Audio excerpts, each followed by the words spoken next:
Pemirsa, seorang anggota polisi dari Satres Narkoba Polres Aceh Timur ditemukan tewas dengan luka tembak di kepalanya.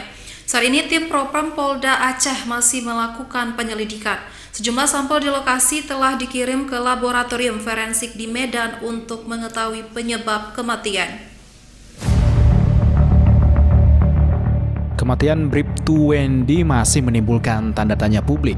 Anggota Satres Narkoba Polres Aceh Timur tersebut ditemukan oleh rekannya dalam kondisi meninggal dunia di kamarnya Kamis sore 25 Agustus 2022 di Desa Senebok Bentut, Kecamatan Pedawa, Kabupaten Aceh Timur. Pihak Polda Aceh telah menurunkan tim Inafis dan Ditpropam Polda Aceh untuk melakukan olah TKP secara saintifik investigasi. Dari hasil sementara, korban pertama kali ditemukan oleh Kasat Narkoba Polres Aceh Timur, sehingga langsung melaporkan ke pihak terkait.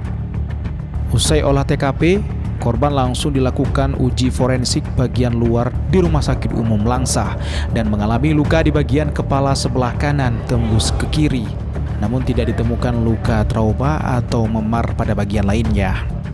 Kombes Pol Winardi mengatakan pihaknya baru melakukan uji forensik bagian luar, namun uji forensik bagian dalam tetap dilakukan untuk memastikan penyebab pasti kematian Bribtu Wendy tersebut.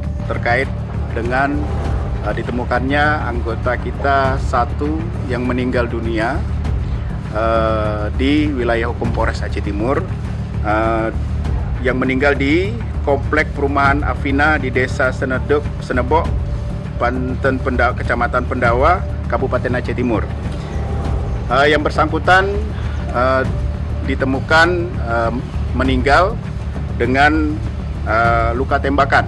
Kita sudah melakukan olah TKP tim Inafis secara maraton dan kita kedepankan dengan crime scientific investigation.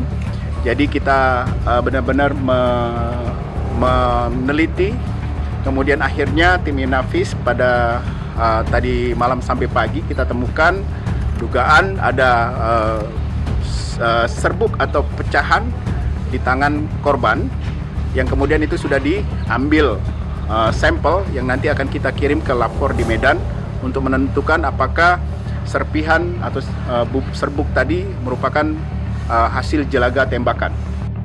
Hingga saat ini tim Polda Aceh masih terus melakukan pengembangan terkait tewasnya Bribtu Wendy, termasuk korban dikabarkan tewas menjelang pelaksanaan operasi narkoba di wilayah hukum Polres Aceh Timur. Pihak kepolisian masih terus bekerja secara maraton untuk pengungkapan kasus tersebut. Barang bukti yang diamankan di lokasi berupa pistol jenis Taurus dengan 1 proyektil, 5 peluru aktif dan sejumlah peluru cadangan, serta dompet dan 2 unit handphone korban. Dari Kota Banda Aceh, Topan Mustafa, iNews melaporkan.